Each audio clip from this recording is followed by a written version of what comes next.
Le constat est implacable. La planète se réchauffe. Ce phénomène s'observe sur toute la surface du globe. D'ici la fin du XXIe siècle, les températures pourraient augmenter de 12 degrés dans certaines régions. Le cercle polaire, l'Afrique subsaharienne et les côtes asiatiques seraient les plus touchés. Ces bouleversements climatiques auront des répercussions sur la faim dans le monde. L'ONG Action contre la faim prévoit des conséquences dramatiques. Alors l'impact des phénomènes climatiques aujourd'hui sur la faim dans le monde, elle est difficile à dissocier compte tenu de l'ampleur du désastre faim. 854 millions de personnes qui souffrent de la faim aujourd'hui. On parle en 2050, si le réchauffement de la planète atteint 2 degrés, ce qui semble tout à fait, hélas, raisonnable, de 150 millions de réfugiés climatiques. Alors les conséquences de ces changements climatiques sur la faim vont être certainement effroyables, notamment en termes de perte de production. Ça sera la première chose, mais aussi en termes de difficulté d'accès à l'eau. L'eau va devenir une ressource extrêmement rare, et donc à la fois source de déplacement de population, mais également extrêmement difficile à trouver.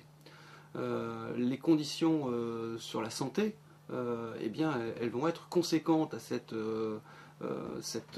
rareté en eau, ou alors le fait qu'il y ait des gens qui vivent les pieds dans l'eau. La deuxième conséquence en termes de santé sera très certainement la malnutrition. On risque d'avoir moins de ressources à se partager. Et encore une fois, ce sont les plus vulnérables qui vont être exclus du circuit le plus vite et qui vont être amenés à souffrir de la faim et donc souffrir de malnutrition. Pour éviter que ces conséquences ne se transforment en crise humanitaire, Action contre la faim s'investit sur le terrain. Elle met au point des solutions concrètes. Même sur les programmes d'urgence, et notamment sur les camps de réfugiés tels que ceux du Darfour aujourd'hui, qui sont une source de désertification absolument gigantesque, on met en place de manière systématique maintenant des fours améliorés pour qu'il y ait une moindre utilisation du bois de chauffe, notamment pour les produits alimentaires. On essaie de sélectionner les aliments qui vont demander le moins de cuisson possible. Encore une fois, pour économiser les bois de cuisson. Alors on a encore une marge de progression. On voudrait faire beaucoup plus de solaire, par exemple. Là où on met des générateurs, essayer de mettre de l'énergie, une source d'énergie solaire.